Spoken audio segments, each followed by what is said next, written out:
Said murder conspiracy for Burr. The murder conspiracy for Burr. Oh, we finished that? Okay. So let's talk about the War of 1812. One thing that happened, by the way, we're coming up to a presidential election. We also have the, did we talk about Yazoo land fraud? Did I just mention it? Oh, yeah, okay. You know, trust Georgia to do that to us. Let's talk about the War of 1812. I'm going to put up a set of slides, which strangely enough is entitled The War of 1812. It's in Unit 6. I may have a few more slides on it than you guys have on your set, but that's because I'm always adding. Let me get logged onto this thing.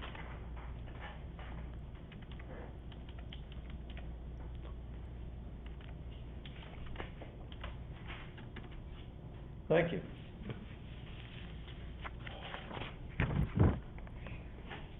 Looks like we're making some progress here, folks.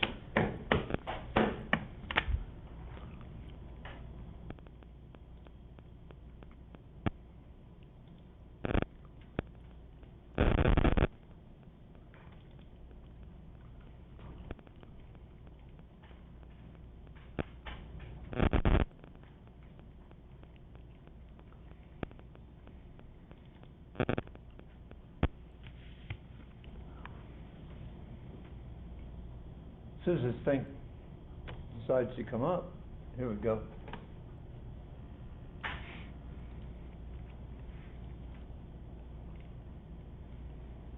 Let's talk about our country really quick. We'll go over some things that we don't have to spend too much time on. But we're in 1810. Our population is 7.2 million. It's gone up 2 million in 10 years, which is a pretty fast expansion. 20% African American slaves, or African slaves. We had strong regional identities, probably stronger than a national identity. Instead of saying, I'm an American, people would say, I'm a Kentuckian, or I'm whatever, or I'm a Texan. We have trouble getting over that. I don't know why this thing just flipped back like that.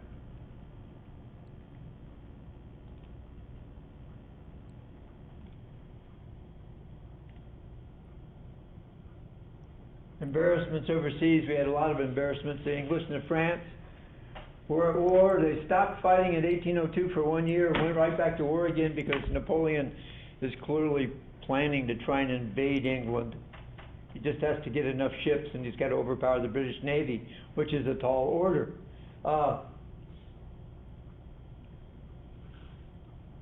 American ships can be seized by England because they issued the orders in council. I don't know if I think I talked about this when I was talking about Jefferson, but the British Privy Council, which ran Britain, when they got back into the war, they're going to win the naval battle of Trafalgar. At the same time, the French are going to win the big land battle called Austerlitz.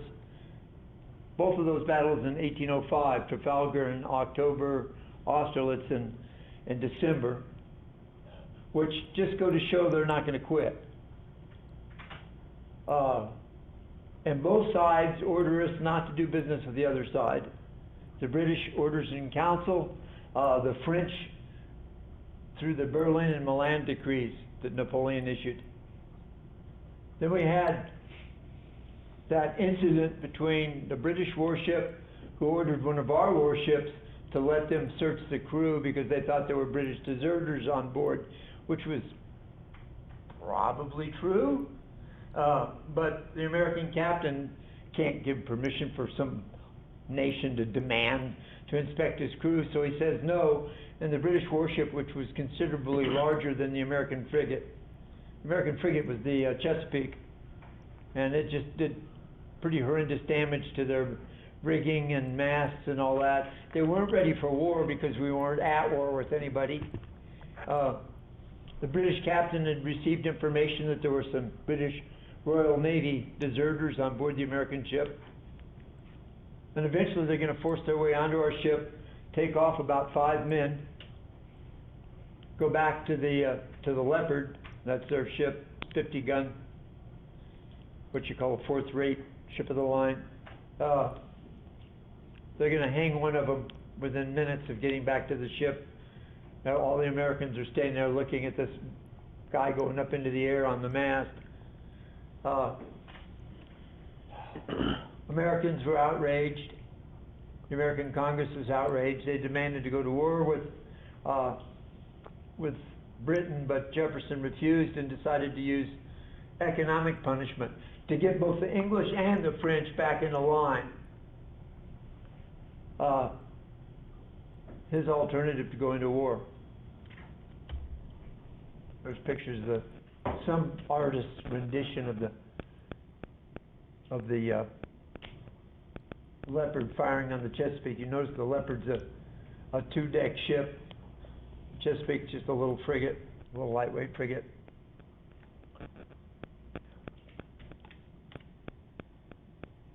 This embargo causes a lot of trouble for Jefferson, makes him extremely unpopular, which makes him unhappy because it's getting close to the end of his presidency, and he wants to get James Madison elected as president to take his place. But he does force it through Congress, and then he's going to have to send troops up to Massachusetts to force them to obey the embargo. Basically, the embargo said no U.S. ships could leave port to go to any foreign country. The election happens in 1808. Did we mention that we passed a law in 1808 before this election to outlaw the trade in slaves? Exactly 20 years after they reached the agreement while they were writing the Constitution not to talk about slavery for 20 years. Now the issue comes up, they ban international slave trade. Somebody in this room or out there in Plainview, I got a question for you. This doesn't mean that slavery has been banned, and it doesn't mean that you can't sell slaves inside our country. It just means international slave trade. In other words, you can't go get them in Africa and bring them back. The New Englanders wanted to attach a little thing to this law saying that if anyone smuggled slaves in, the minute that they set foot in North America, they were free men. The Southerners wanted to attach a little thing to the law saying if anybody smuggles slaves in, that the slaves would be turned over to the state governments. And they're going to win this fight. Now we have the election. Madison runs and wins quite handily. Now he gets to inherit all the problems that started when Jefferson was president, or even before Jefferson was president. Will he go to war? Well, first thing he's going to do is get rid of the embargo that made everybody so mad. They're going to replace it with another kind of an embargo called the Non-Intercourse Act. We'll talk about it in a second. That's not going to work either. So they're going to replace it with yet another one. When we passed the Non-Intercourse Act, the act said we will begin to do business with anyone who promises to leave our ships alone. And the British immediately agreed to leave our ships alone. When we opened up business and let our ships go to England, the British started capturing our ships again. So that didn't work. They threw that one in the trash. Then finally in 1810, there's a list of the 3 embargoes. In 1810 they passed what they call Macon's Bill number 2. Macon was a congressman. It replaces that now in the Intercourse Act. It says, we'll do business with France and England, but if one of those sides makes a promise not to interfere with our shipping, we'll cut the other side off. It's kind of like when you're interrogating prisoners in jail, you know, there's 2 guys that robbed a bank, trying to get one or the other to rat out his partner. We're kind of doing that with the French and the English. In this case, Napoleon says, okay, I promise not to bother your ships. That means now you don't do business with England. Only he lied, and he was taking our ships anyway. So all three of these measures, economic measures, down the drain. Now we're going to come to a major battle out in Northwestern Territory, in Indiana Territory, called the Battle of Tippecanoe. This is going to be famous. This is going to be significant politically even long after the War of 1812. Basically, I think along the borders, the British had military officers or somebody working with the Indians to keep them stirred up against our people. Of course, we were doing enough to keep them stirred up anyway, because we kept making deals with them and then not keeping the deals about who owned what land. In the case of the Battle of Tippecanoe, there were two brothers. There's a whole list of treaties we broke that we don't need to go over. Tecumseh and his brother Tenskwatawa. Tenskwatawa was known as the Prophet. He was a millennialist. Now, I have trouble saying that word, I don't know why. He believed in the Great Reckoning sort of thing. And his idea of the millennium was when all the Indian tribes united together and they would drive the white people out, into the Atlantic Ocean. He had quite a following of believers, not just from one tribe. Both of them are Shawnees, but a lot of other tribes, people from other tribes, followed them. Tecumseh was a politician, and he was doing the practical work of trying to unite all the Indian tribes. Went as far south as Florida, as far north as Canada, to recruit Indians to this cause. They had a little town up in Indiana Territory, somewhere around here, right there, called Prophetstown. And William Henry Harrison, the governor of Indiana Territory, was aware of this town and aware that there were, more than 1,000 Indians gathered in this little nothing town, and realized it would be trouble. And he sends a message to President Madison saying, I'm going to need military help.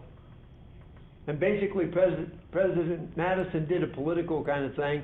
He said, waved his magic wand and said, you are now a major general in the army, so now you can take care of it yourself. So William Henry Harrison raises an army of frontiersmen, some Kentuckians, a lot of people from Indiana Territory, Ohio Territory, gets an army of maybe about 1,000 men, maybe a little bit more than that, maybe 1,200, and they advance to the north in the direction of Prophetstown. And they get pretty close to Prophetstown. They've got their scouts out in front when they're ambushed by a major Indian force. And there's a horrific battle, a pretty rough battle, and they fight until the sun goes down, and it looks like William Henry Harrison is defeated. His force is scattered in the dark. He pulls them back together again to prepare themselves, because he's sure that on the following morning the Indians are going to attack them again to finish the job. Strangely though, in the following morning, when the scouts go out, they go as far as Prophetstown, nobody there. They left. And it turns out that Tenskwatawa was killed in the fighting the day before, and so this has turned out to be a big victory for William Henry Harrison instead of a defeat. That's going to put down the Indian uprising for a while. Tecumseh, by the way, isn't hurt because he was up in Canada recruiting. But what's significant to you and me isn't the Indian battle at all. It's who did those people out there blame for that battle? Who do you reckon the people out in the frontier blamed for what the Shawnee were doing and others were doing? Anybody?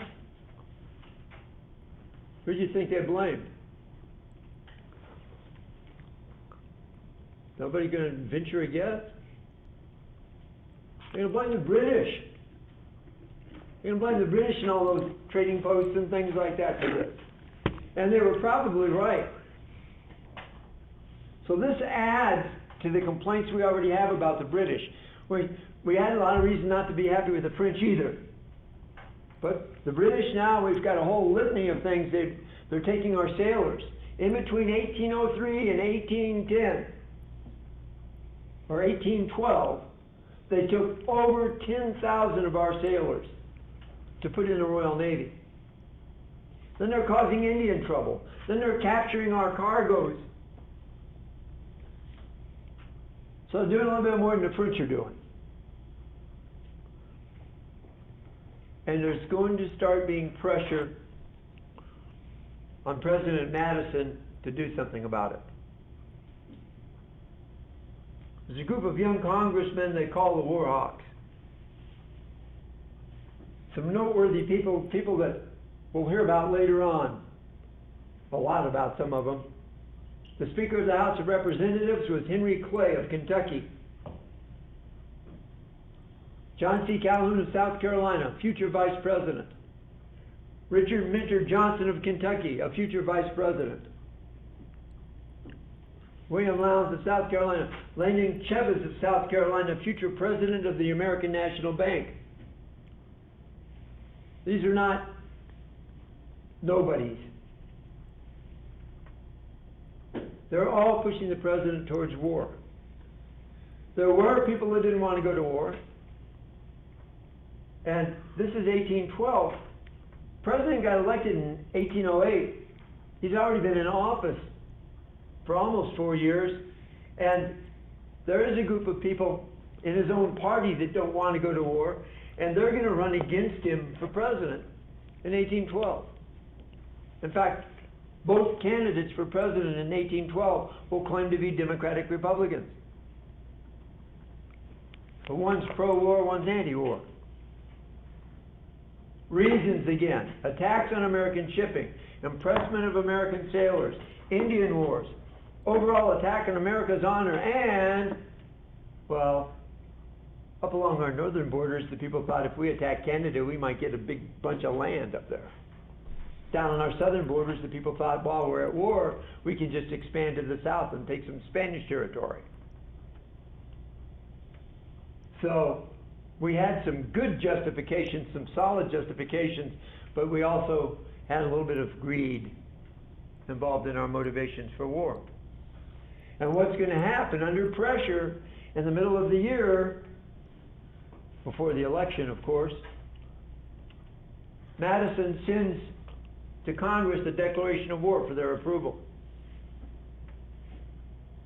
He's not really clear on what our purpose is, which is always a bad thing.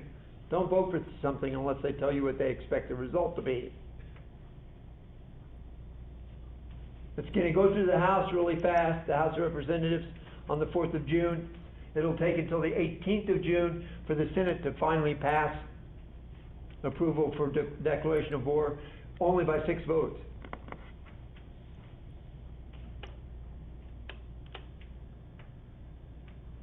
How about our situation?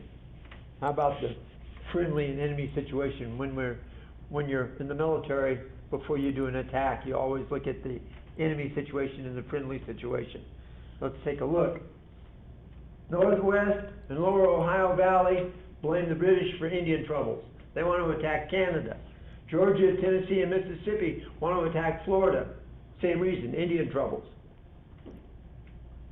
New England and the Federalists are against going to war. Why? All their money is tied up in trade with England. Congress is divided. Most of the Federalists anti-war, most of the war hawks, of course, support the war. Most of the Democratic Republicans support the war. Up in New England, interesting reaction to our declaration of war. Some shippers turn their ships into little warships, into privateers, to attack British commerce. But some keep right on doing business with the British as though there was no war.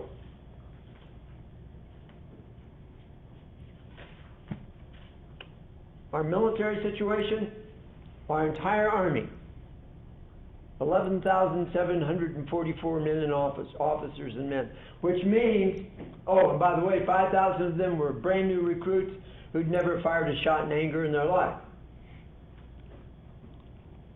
We didn't have a good supply system. We didn't have really good weapons. Our experienced Army officers were all old, fat, and blind, and toothless, and maybe senile by this time. They'd been in the American Revolution. It's been a while.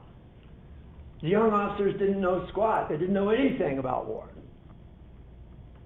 So our military leadership was pretty weak. And I'll show you evidence of that in a minute. The Navy was a little different. Can anybody remind me, where did the Navy get some on-the-job training fairly recently?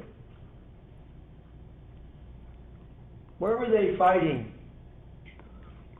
fairly recently, where they got some practice shooting at people from their ships and things like that? We just studied it. Say 1803, 1804, the Barbary Pirates. So you got to thank the Barbary Pirates for helping us get our Navy ready. Sent them a little letter. Thank you very much. We had experienced young officers, ship's captains who'd been lieutenants during the Barbary Pirate episodes were now ship's captains. We had 3 44-gun frigates, the fastest, strongest frigates in the world, better than the British frigates. We had 3 38-gun frigates, also fast, also strongly timbered, well built, and 16 others. That's not a huge Navy until you think about the British. What are the British focused on? They're not focused on us. They're still fighting Napoleon. Our officers and men were much more experienced than our Army officers and men were. Okay. Britain's political situation, Napoleon. Canada didn't want to get in a war. They were more, willing to surrender, give up, we don't want to fight. Spain was a non-factor. Down south, they were being dominated by the French.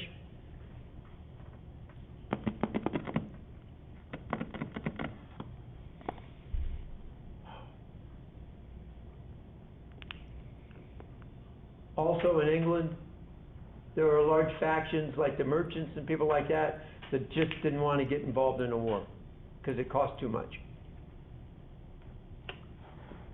British military forces in Canada, small. About 7,000 British and Canadian regulars, limited militia compared to the U.S. They also had Tecumseh and about 3,500 Indians, survivors of the Battle of Tippecanoe and new recruits, I guess. The difference, though, is how does 7,000 trained British and Canadian soldiers compare to 11,700 Americans who've never been trained? American strategy: attack Canada, capture the Lake Champlain corridor, and disrupt British commerce. Hurt them in the pocketbook.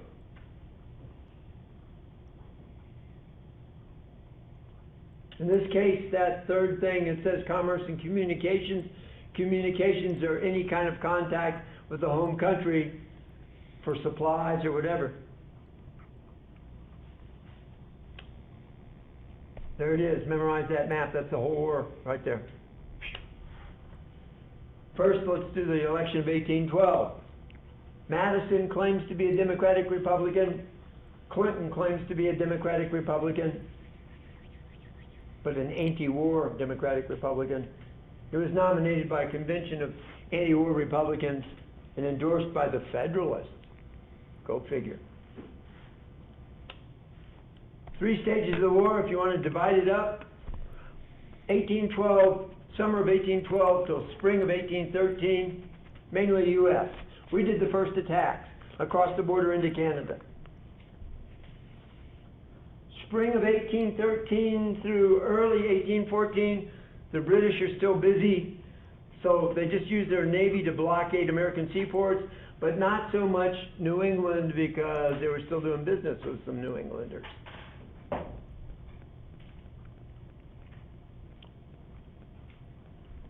(1814), they're going to come up with a new attack plan. What changes things? Why do they suddenly have soldiers? We'll get to that. Northern frontier. Very first thing is we advance across the borders just enough to tick the British off, and they're going to come back over the border. They're going to take away Fort Mackinac from us. They're going to take away Fort Dearborn. They're going to take away Fort Detroit. They're going to take away a little town below Detroit called Frenchtown. That's up in between Lake Erie and Lake Huron. We had no success. One of our problems, a lot of our soldiers were militia who were on 3-month contracts, and they wouldn't cross the water to get into Canada because they said that we were recruited to defend our borders, not to attack across them.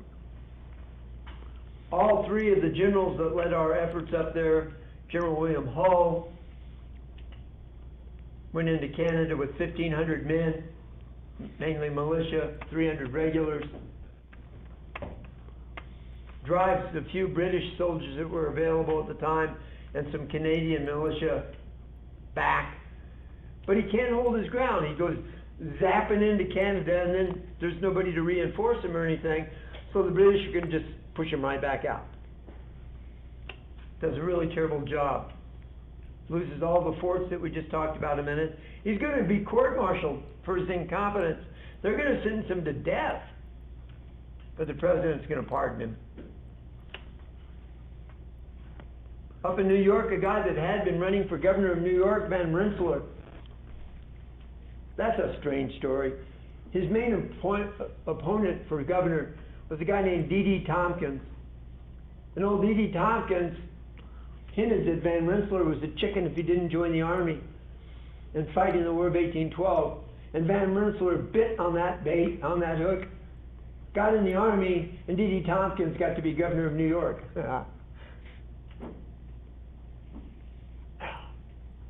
Van Rensselaer goes across the border, crossing Niagara River. They killed the best general that the British and Canadians had, a guy named Isaac Brock. But then the regular army wouldn't back up Van Rensselaer, and he got stuck over there and had to come running back, and he lost almost 100 men.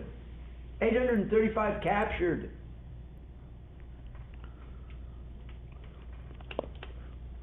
This is the area. Back then it was called York, this little town they attacked. Now it's called Toronto, slightly larger now. Over in the area of Niagara Falls. Over near Montreal, General Dearborn, who had been acting Secretary of War, he never got, his nomination was never approved by the Senate. He's going to make a mess of it on the Montreal front. He was a veteran, but he was just slow. And he didn't get his act together, and so they went across. But then he made a deal.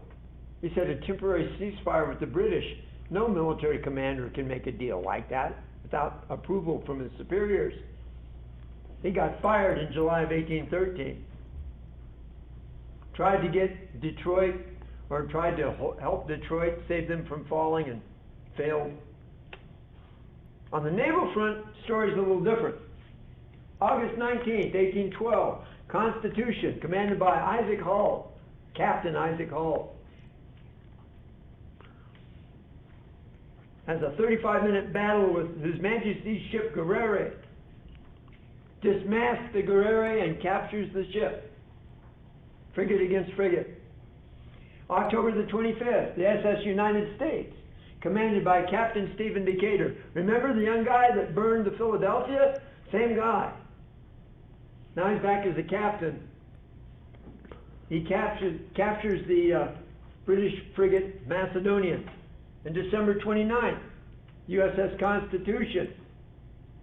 under a new captain, destroys the British frigate Java. They wanted to capture it, but it had so many holes in it when the fight was over, it sank. This is going to force the British to go back to the naval drawing board and try and design a ship that was as good as our frigates. They took some old 74 gun ships, chopped them down to make frigates with them. They did some other strange things too, but they didn't really get any of it done until the war was over. It's too late.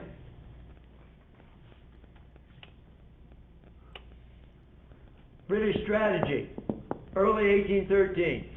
Smack the Americans close to the U.S. capital and get them to recoil, bring their troops back from the Canadian border to defend the U.S. capital. It didn't work. I don't think it would have worked if, they're not going to get to the U.S. capital this time around. They send a force into the Chesapeake Bay. Let's look at a map. They figure all they have to do is go in there. They're going to capture the USS Constellation, another one of our special ships. He was getting refitted down near Norfolk. And the British were going to go in. This is the Elizabeth River. It feeds into the Hampton Roads, into the Chesapeake. The admiral is a guy named Warren. And the American general on shore was a general named Robert Taylor. And General Taylor didn't sit on his hands. He was one of our good generals. And what he did was, first of all, he commandeered a bunch of small ships. He linked them together with heavy chains, and he chained off the main channel of the Elizabeth River to prevent the British from coming in. Then he moved artillery batteries and put them on a little sand island called Craney Island. There it is on the map. So that when the British came sailing in, expecting to go all the way down to where the Constellation was, they first run into the chains, so they're kind of milling around, and then cannons on Craney Island open up. They didn't know there were any cannons there because there was tall grass on Craney Island. It was almost at water level. And they did some significant damage to British ships. So the British admiral pulled out and left the Chesapeake. So much for that plan. The War of 1812 has a number of kind of junior officers. This is the most senior of them, who turned out to be really, really good at what they did. But the majority of our officers didn't know squat. January of 1813, William Henry Harrison and James Winchester try to get back to Detroit. They get as far as Frenchtown. They capture Frenchtown, but the British come back with a larger force. They come back over the water and they drive them out. And there's a number of Americans captured there. And the British take these prisoners and turn them over to the Indians, so you can figure what happened to them. Called the Raisin River Massacre. Now all we've got is William Henry Harrison's army, and they're down at the base, the southwestern end of Lake Erie. That's all we've got to block the British from coming into America. Fortunately for us, they didn't have that many soldiers available, and second of all, Ohio and Illinois Territory were pretty big. We're going to try and go across the Ontario River, or the Lake Ontario, and attack York, otherwise known as Toronto. We get almost there, and the British, as they're backing out of one of their forts, put a fuse on their ammunition bunker. It blows up. Zebulon Pike, the famous explorer guy, he was killed by a piece of falling cement, or whatever it was, debris. And once again, we're going to have to back out. This is a pretty good map here. Way up on Lake Ontario, there's a little place called Sackett's Harbor, and we were still in control of that. It was just too much land for anyone to control all of it. And a young officer named Oliver Hazard Perry, starts building us a little mini navy there. Kind of like they did on Lake Champlain during the American Revolution. And then he sailed that little squadron that he's built all the way down to the other end of Lake Erie to be near General William Henry Harrison's land troops. And in September of 1813, a British squadron's going to come looking for him, trying to fight with him. Perry's going to sail out to meet them. His flagship wasn't a huge ship. By the way, he had a big flag, big black and white flag on his ship saying, "Don't give up the ship." Poor old USS Chesapeake had been shot to splinters again. And the captain had died, but that was his banner. And someone rescued the banner, and Perry hung this banner up on his ship. His ship was shot to splinters by this British task force on Lake Erie.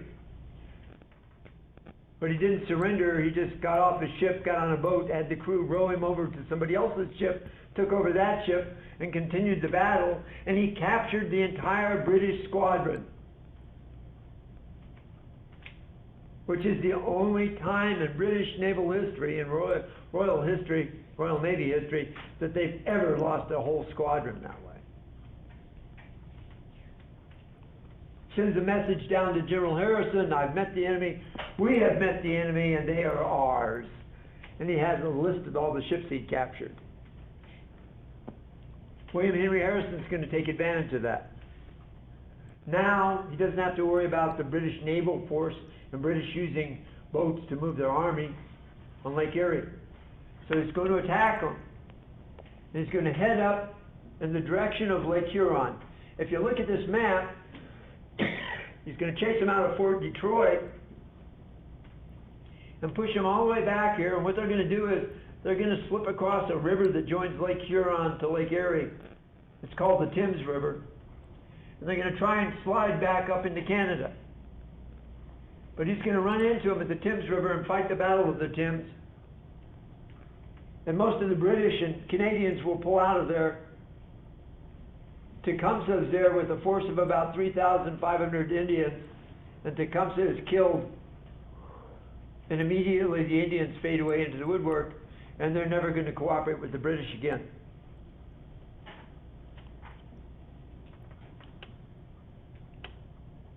Down south, one little interesting thing, doesn't seem like much. First of all, in Tennessee, the Tennesseans formed their own militia. I think Andrew Jackson had a fist fight with another guy to see who got to be the commander. He gets to be a major general. It's a militia major general. It's not an army major general.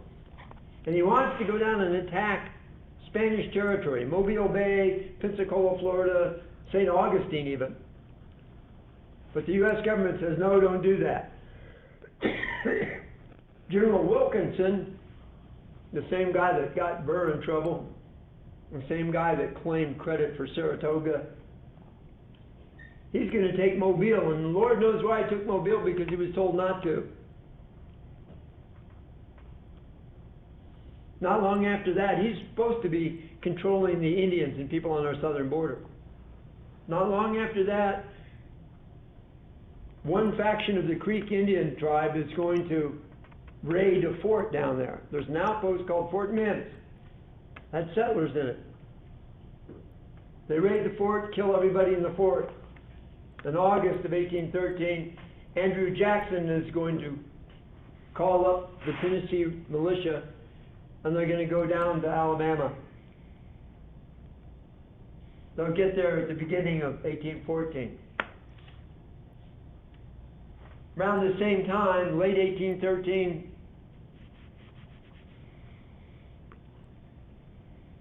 early 1814, the President of the United States decides to get in control of things. They're just not working right. He fires his Secretary of War, William Eustis. John Armstrong takes over as Secretary of War. Then he fires John Armstrong. Then he puts a man he trusts, James Monroe of Virginia, in charge of the War Department, which is a little difficult because James Monroe is the Secretary of State. So he sends him over to the War Department. This is in between congressional sessions, so he doesn't need approval from the Senate. And basically, James Monroe is in charge of both positions, even though officially he's just the Secretary of War. Congress is going to finally get its act going, start giving promotions to younger, more energetic officers, but they're still having trouble with supplies. One thing that happens that's going to have a big influence on us that doesn't happen in our country, it's near a place called Leipzig. It's called the Battle of Nations, and Napoleon Bonaparte will be badly defeated there. And you ask, well, if he's the greatest land general, how come he got defeated? Napoleon had made a big mistake the year before.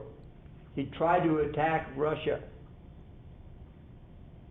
And attacking Russia is like, I don't know, attacking a mud puddle.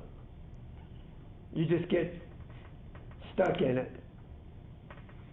He got all the way into Moscow, but it didn't make any difference. The Russians just backed up, fought him a little bit, then backed up. And eventually, he's overextended. He's got no supplies. The weather turned bad.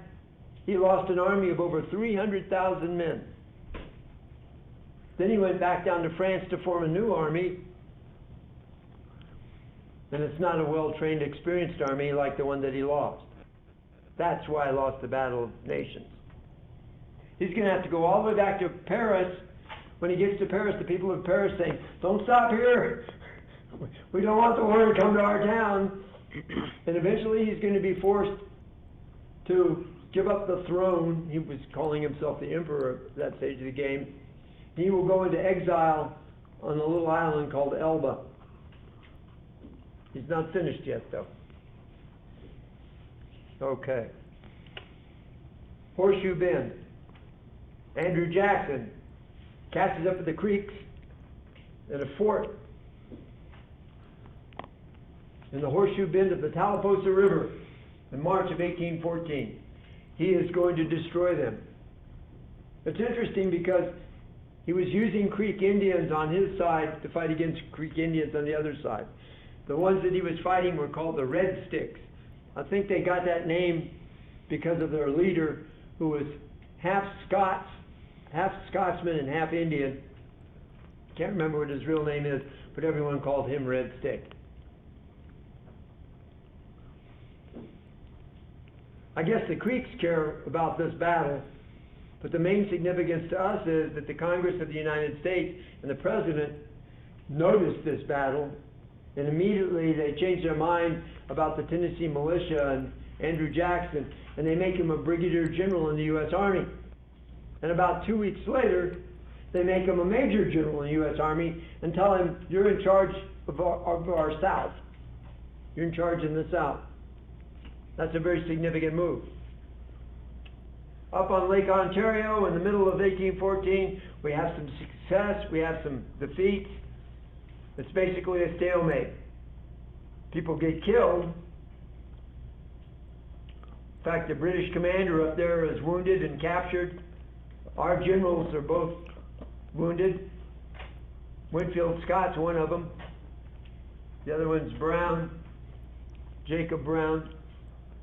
But it's a stalemate. Now, here come the British in 1814. The Napoleonic War is over. They send a large force of soldiers who now have nothing to do over to Canada. They're going to stop just doing a naval blockade. They're going to start making landings on our New England coast.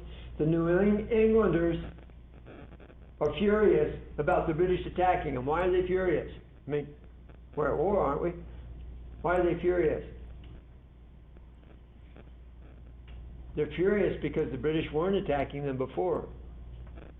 They were buying supplies from them. Who were they mad at? Who did they blame for that? Ventura, give me an answer. Who do you think they blamed for that? Who would the New Englanders blame for being attacked by the English? Wouldn't they blame the English? No, They blame the US government. You started this, you caused this problem. They're furious with the government, their own government. Okay. Now the British are gonna launch a three-pronged attack on the US. One prong is going to come down to Lake Champlain, just like they did in the American Revolution and the French and Indian War. One prong is going to go straight up the Chesapeake Bay, up the Potomac River, and capture our capital. One prong is going to go all the way around Florida and attack New Orleans. The northern attack on Lake Champlain is designed to cut off a whole piece of our country. The southern attack on New Orleans is also designed to cut off Louisiana territory from our country. And they're hoping to get to the nation's capital, but I think they probably realized they weren't going to catch anybody there. Their big hope was to capture the huge seaport at Baltimore. So here we go, three-pronged attack. Chesapeake campaign. We have, I think, a grand total of 2 ships guarding the mouth of the Potomac River. That's all we had available. They're going to go right up the Potomac. They're going to land about 40 miles outside of Washington, D.C. They're going to march a force of about 4,000 British regulars right into D.C. They're going to set the town on fire. The President of the United States had to jump in a buggy and take off to keep from getting captured. The Congress skedaddled.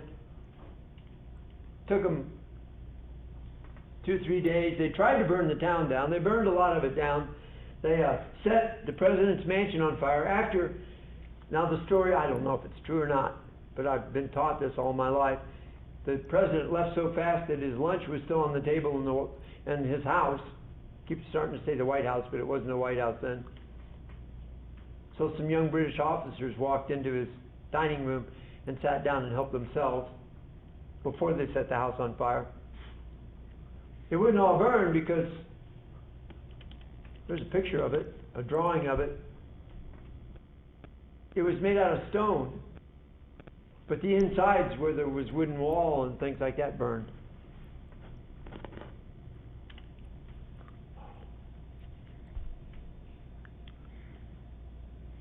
It won't be until the 13th and 14th of September that they get their act together and go for Baltimore. We'll look at that in a second. Up north, let's look at that Lake Champlain thing. There is a British force of 16,000 men coming down Lake Champlain. All their heavy stuff is on boats, their artillery, a lot of their supplies, some of their men. The rest of their men are marching down the western shore of Lake Champlain. There is a town called Plattsburgh. They're going to have to take that town on the way down. It sits right in the middle of the road. All there is to stop them is some militia at Plattsburgh and a little Navy unit, kind of like Oliver Perry's little Navy unit up on Lake Erie. When he won that battle, by the way, he gained control of Lake Erie and Lake Ontario, which really bothered the British. Now you've got a young guy, he's a commander, call him Commodore. He builds himself a squadron there, and he's got to defend Plattsburgh and also prevent the British from coming down the lake. And instead of going out to meet the British ships, he anchors his ships right near Plattsburgh, so he can use his he can use his cannons to help defend Plattsburgh and also use them to fight the British ships. He anchors his flagship in a strange way. He cross anchors it so that the anchor that runs from the bow, from the nose end of the ship, runs towards the rear of the ship, and the anchor that runs from the stern or the rear end of the ship runs towards the front of the ship. And the British squadron sails up, and they do a great deal of damage to his ship. They sink another American ship.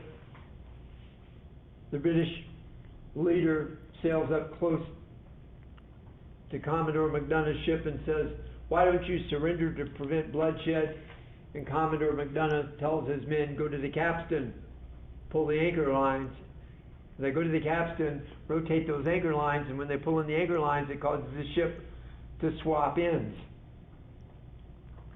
The other side of the ship wasn't damaged, and it was loaded and ready to go, and they blew the British flagship out of the water. And the British forces lost heart, and the general thought, you know, if all my supplies are on these ships and I can't bring them down, I might as well go back. So in effect, Commodore McDonough stopped an army of 16,000 men, and they went back to Canada. The British were sure that that army was going to be successful. I think General Prevost was thinking about General Burgoyne and the American Revolution when he turned around. Teddy Roosevelt wrote a history about this. He said that McDonough was our greatest naval hero up to the Civil War. Now, the British are moving on Baltimore. They're going to do it by land and they're going to do it by sea.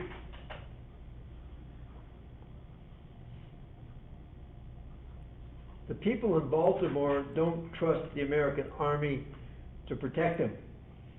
So basically they tell the American federal military people, get out of our way, we have something to do. And they fortify one side of Baltimore from which the British are approaching.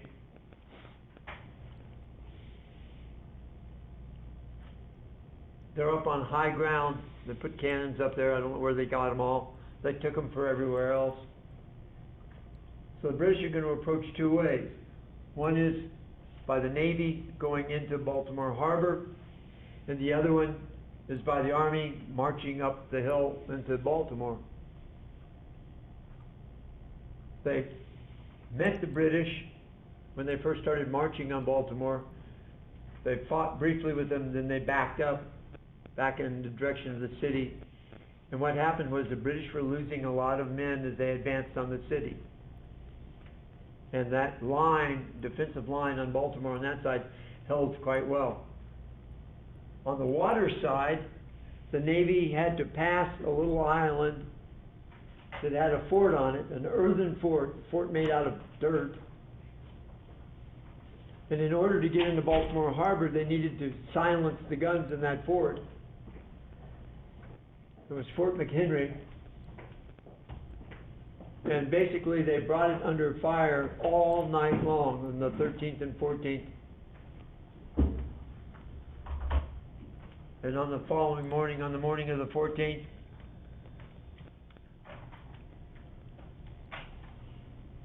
what was I looking at? On the morning of the 14th, there was still a flag flying from that fort. And of course, you know what came out of that. First of all, the British are not going to get into Baltimore Harbor, and their land forces are not going to get into Baltimore from the other side.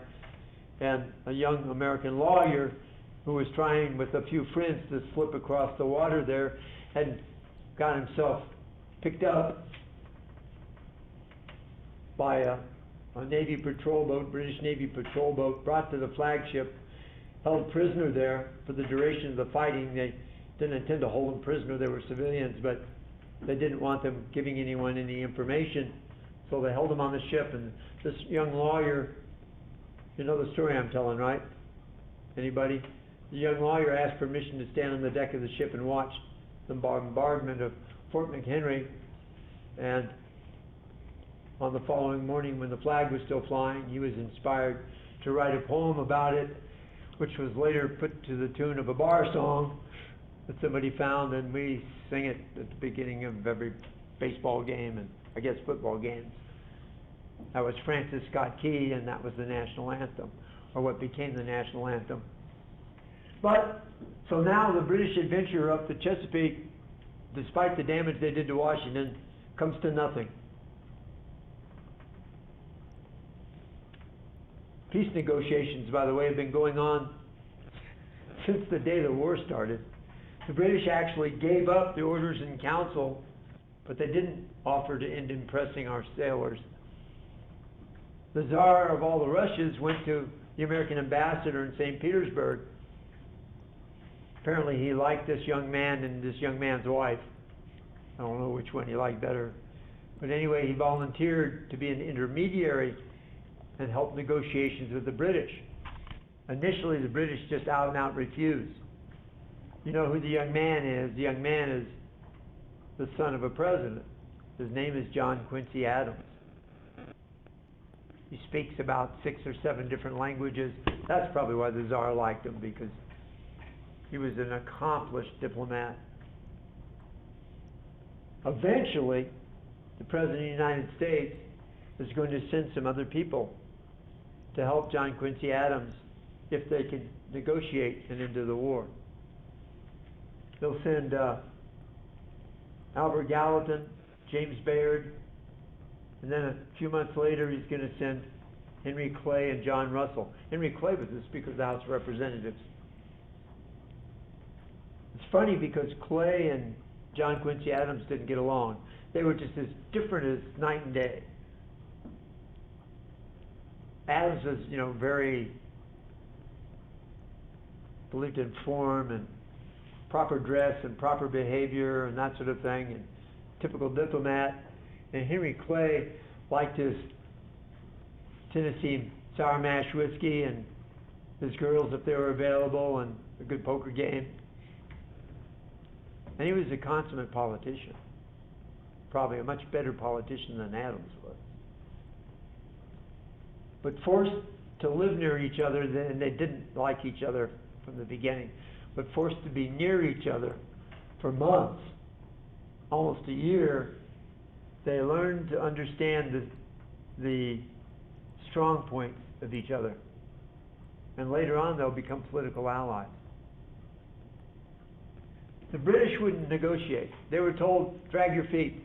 We're going to win a victory up on Lake Champlain. It's going to be all over. So what the British did was, all we wanted was stop impressing our sailors, stop the blockades, and pay damages. The British wanted a hunk of New York State. They wanted a hunk of Maine. They wanted U.S. warships off the Great Lakes, wonder why. And they wanted an Indian buffer state out in the Northwest. Of course, they could control that. They also wanted access to the Mississippi River. All these demands are things that the Americans, there's no way the Americans can accept them, and they realize that. They're just stalling until they get good news from Lake Champlain. But the good news never shows up. What comes from Lake Champlain is bad news. What comes from Baltimore is bad news. So the British have to change their point of view, their approach. And they had a lot of pressure at home. First of all, they're busy trying to negotiate the end of the Napoleonic Wars in Vienna. And they're trying to hold their own with all the Europeans, the mainland Europeans, always tended to relegate the British as being islanders. English merchants were very, very eager for the war to be over. They were losing money. The English people were getting tired of paying tax to support the war. So they had a lot of pressure against them. And they're finally going to agree to our point of view. And both sides will come, they're over now.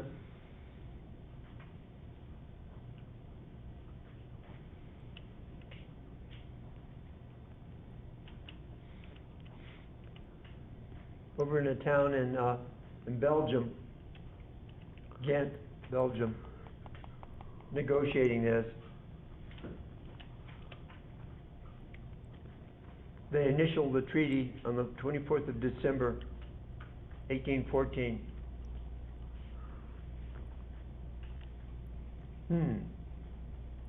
While they were doing this negotiating, a bunch of hardline Federalists up in New England were doing something else. Massachusetts issued a call for representatives all over New England to get together. They're going to meet in Hartford, Connecticut. It's called the Hartford Convention. Some people that participated were the Essex Junto, people like that. They wanted to secede from the Union, join Canada, form their own country, something. But the moderates in the group said, let's just tell Congress we'll give them our demands and tell them, if you don't give us those demands, we might do something like that. 7 demands. They were asking for 7 amendments, basically, to the Constitution in the 3/5 compromise. Require a 2/3 vote to go to war. Require a 2/3 vote of Congress, we're talking about, for a new state to gain admission to the Union. No more embargoes over 60 days. No foreign-born people in federal office.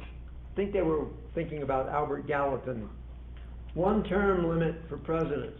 Most of the presidents we'd had served 2 terms. And no successive presidents from the same state. They're thinking about Virginia, George Washington, Thomas Jefferson, who's waiting in the, James Madison. James Monroe is waiting on the sidelines to become president.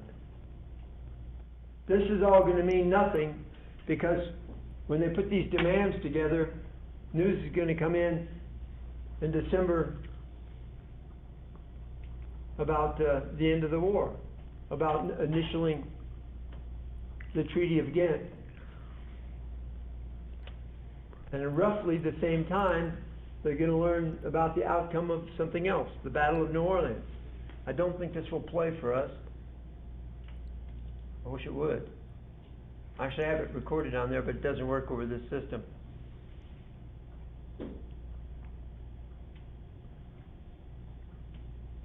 The whole idea about attacking New Orleans was to take Louisiana away from the U.S.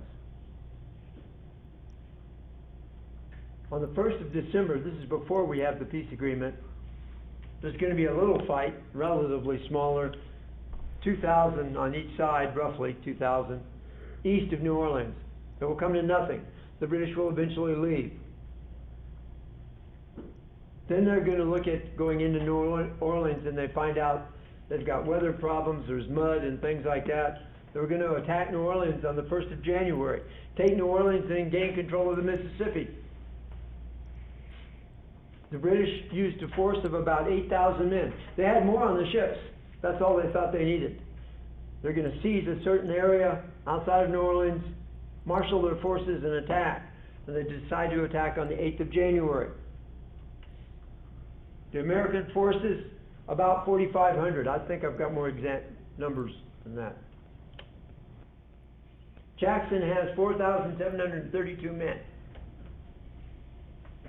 938 regulars, 58 U.S. Marines, 106 Navy men, over 1,000 Louisiana volunteers, including 262 free blacks, 1,300 Tennessee militiamen, 986 Kentucky militia, 150 Mississippi militia, 52 Choctaw warriors, and John Lafitte's Baratarian pirates. They, by the way, bring some more cannons in. Jackson has got 20 artillery pieces. He's also got some ships out on the Mississippi River to help block the British. If you look at this chart up here, he's got a battery and a ship, both of which can fire from one flank if someone attacks his lines along the Rodriguez Canal outside of New Orleans. The British are going to attack with at least 4,700 men, I think. It says 8,000 here, so even more. Initially, they pushed 4,000 some on forward. One thing that goes right for the British, they capture our artillery on the other side of the river, but they never get it into action, because if they had, they might have been able to damage our defensive lines. But our men have a canal in front of them. They have a breastwork made out of cotton bales and other materials. And they've got a swamp on the other end of their line, so people can't go around it very easily. Although, initially, they're going to be pushed back over on that side. The British use Congreve rockets. The weather's foggy. It's dense weather. The Congreve rockets are designed to scare people more than do anything, because they're not very well guided or anything controlled. but they make a lot of smoke. And before you know it, the British can't really see anything that's going on from behind the lines. They're going to be taken under fire by Americans. They're going to be badly damaged. Their commanding general will be mortally wounded. They're in confusion. Their second in command is way back in the rear, and he can't find his way to the front because he can't see it. And eventually, the call is going to go out for everyone to come back. They're going to go back south. They're going to board their ships and move away. The battle's really not over as far as the British being gone, but it only took Andrew Jackson and his force about 45 minutes to drive that very large British force back. The British are going to get on their ships and they're going to go over in the direction of Mobile, Alabama. It wasn't Alabama yet, Mobile. But the idea of landing there and coming around, bypassing New Orleans, but it won't work. They've already captured an island there. When a packet boat shows up from England telling them the war's over, and so they pack their soldiers back up on ships and return to England. People ask me, well, is the Battle of New Orleans, since the war's already over, does it matter? Sure it matters. Because if they'd won that battle, they would have gone right up the Mississippi River. Doesn't matter what kind of treaty was initialed.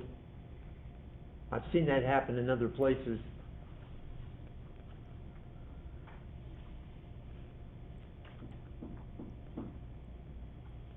But the British are pretty much finished with it. The king, at the very beginning of the year, he's already signed off on the treaty, and the U.S. Congress will finally ratify it in February. Then the war is officially over with. What has the war done for us? It's once again proven to the English that we're an independent country. The other thing it's done is created a brand new hero. We've got a new George Washington. Not exactly like George Washington, but he's a new guy, and that's Andrew Jackson. And he's the nation's hero at this point.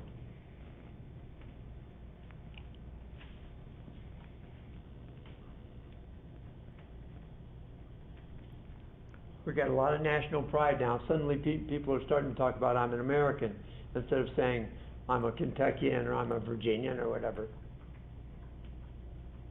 We're going to send our fleet back over to deal with the Barbary pirates. Madison's going to do this. He sends them over there. I can't remember which town he went to. I think it was Tripoli again. And we just pounded the you-know-what out of them. And suddenly all those pirates over there opened their little eyeballs and decided we better not mess with American ships. The Europeans are also noticing that. In fact, they copied us. We attacked them, and then several months later, the British sent a fleet over, and the Dutch sent a fleet over. So those northern Africans got pounded 2 or 3 times to try and change their ways about being pirates. Another kind of funny thing happens. The Federalists are falling back into the position of being anti-Federalists in as much as they want to limit the powers of the president. And Madison, who's supposed to be an anti-Federalist, backs a strong military, backs the notion of a national bank, suggests that we have tariffs to protect our industry. Gee, that's what Federalists do, not what anti-Federalists do. He draws a line at some things. He doesn't go totally whole hog, but he wants us to build roads and canals and have a national university. Go figure. He also wants to re-charter the National Bank because its charter is set to expire.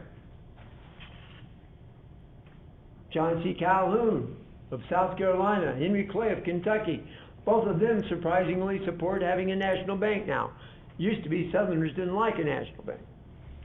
Daniel Webster of New Hampshire, who should be expected to support a national bank, didn't like it.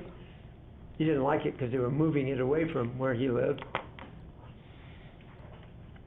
We're going to set a new protective tariff in 1816. What was our problem? The British were dumping stuff on us. They were dumping cheap material and things like that, and it was hurting our industry. So we slap a protective tariff on a lot of goods. The majority of the people up north were in favor of a heavy tariff. Not all of them, but most of them. In the South, the majority were against, even though people like John C. Calhoun were in favor of it. The people out in the old Northwest and Central America, central part of the United States, were in favor of it. We're going to build a road called the Cumberland Road. It becomes our national highway for a while. It goes out towards Pittsburgh. It was financed by land sales in Ohio, and eventually, when we rechartered the National Bank, a lot of people want to take the recharter fees and use that to pay for the highway. At that point, Madison draws a line and says, no, you can't do that. You have to finance it some other way. But that's where Madison's going to leave us. And of course, in 1816, we're going to have a new election, and James Monroe was going to run for president as a Democratic Republican, and Rufus King, kind of an old diehard Federalist, but a moderate Federalist, is going to run against him, and Monroe's going to win big time. That map shows the electoral votes. King takes 1, 2, maybe four states, and several of them are really small. We'll start out next time talking about the Monroe presidency. There's no sense in starting it now. We'll get through Monroe, we'll get through John Quincy Adams, and I will introduce Andrew Jackson next class as president, not as a general. I put up new notes for everybody. Take a look at them. Take a look at the comments I made on the trial runs with the analytical essay, and see if they're pertinent to you. Professor? Yes. I was trying to do Quiz 6 when I was in the hospital, but it's not up there anymore. Say again? I said I didn't get a chance to do the Quiz 6 because I was in the hospital, so I was trying to do it. And Okay, I'll fix it so you can take it. Remind me though, send me a message. oh, I did. Okay, I'll go back and look. Okay.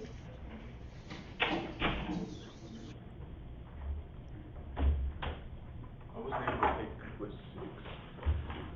Let's see if is it down already? Did it disappear already? Well, when I had tried to go open it, it said access denied or something like that, so I was never able to see it. Okay, hang on, let's see.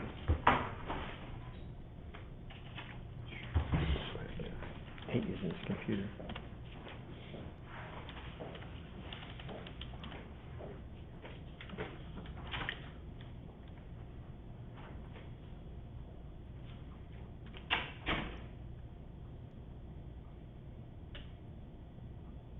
Recognize that place?